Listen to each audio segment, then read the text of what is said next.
Passage number 13. Speed 100 words per minute. 5 seconds. Start.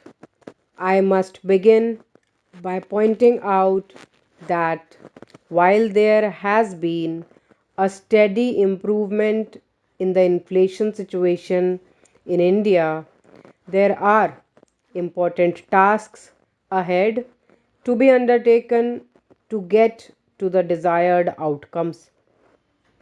I intend to elaborate the reasons that have prevented an appreciable drop in the headline inflation over the past 2 years, especially since August 2011.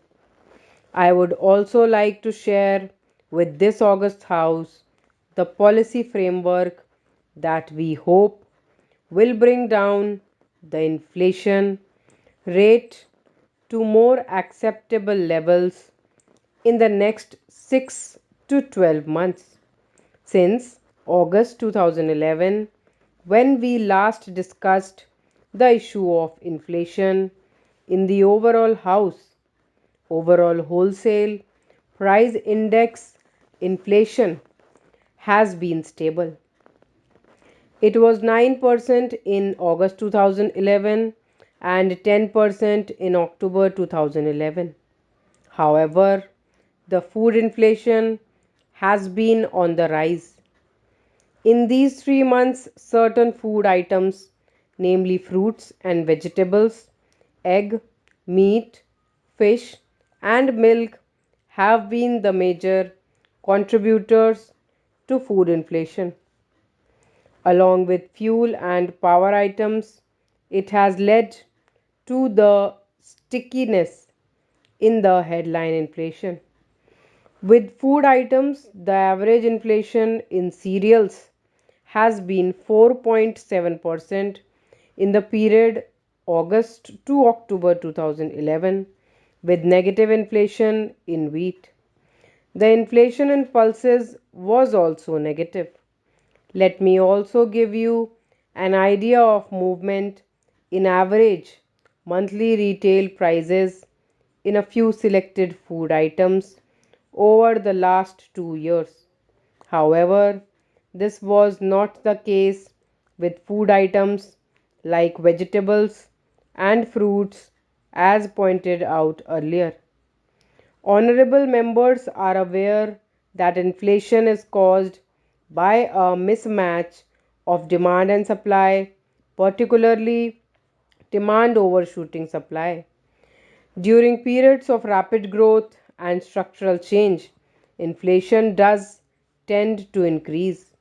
We have seen this happen in all emerging economies that have gone through such periods of policy changes and of rapid growth ranging from China, South Korea, and Vietnam to Argentina and Brazil.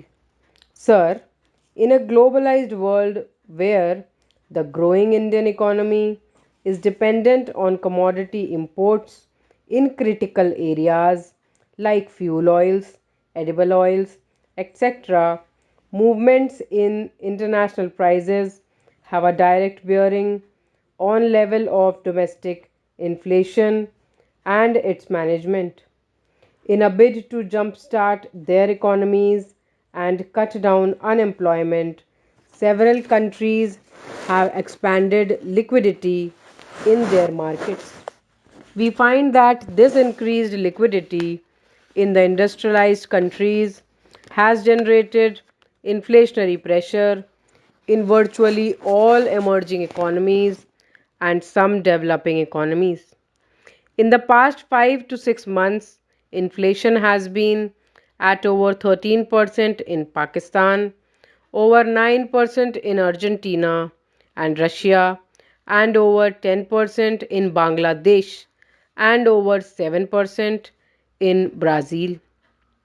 Food inflation in China, which is otherwise a low inflation country, has increased from a negative 0.5% in January 2010 to 5.2% in January 2011.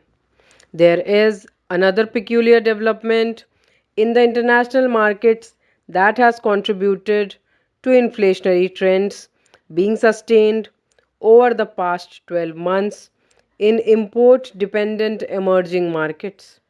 Speculative activity in commodity markets and some supply disruptions in fuel oil have kept the commodity markets tight. The increased uncertainty in the Eurozone has hardened the US dollar against most currencies.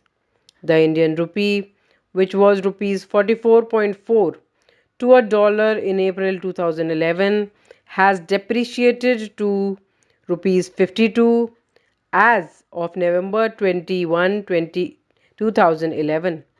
As a result, whatever the benefit could have been derived from the softening dollar, a result, whatever little benefit of international commodity prices have been wiped out by the depreciation in rupee. We have tried to address these concerns in our internal sector, in the international fora like the G20 and in the IMF. The Reserve Bank of India has been monitoring the foreign exchange markets closely and will take the required action in light of the international developments as the situation unfolds. Let me now turn to the domestic demand supply factors that have contributed to the present state of inflation in India. When there is a mismatch between demand and supply, it follows that there are two things to do, i.e., improve supply and moderate demand. But it is not always possible to increase supply to desired levels in the short term. We can resort to imports or ban exports and take measures that will increase supply over time. On the demand side, while in principle it is possible to compress and restrict it through tighter fiscal and monetary policy control, the risk is that if it is done rapidly, then growth may decline sharply, creating unemployment. Honorable members are aware that in the last two union budgets, we have tried to improve the supply response of agriculture with a view to address the inflation in food items. We have taken steps to better manage our food supply, including by extending the green revolution to eastern region, enhancing production of edible oils, pulses, milk, coarse cereals, and vegetable production. There has also been considerable improvement in storage and cold chains.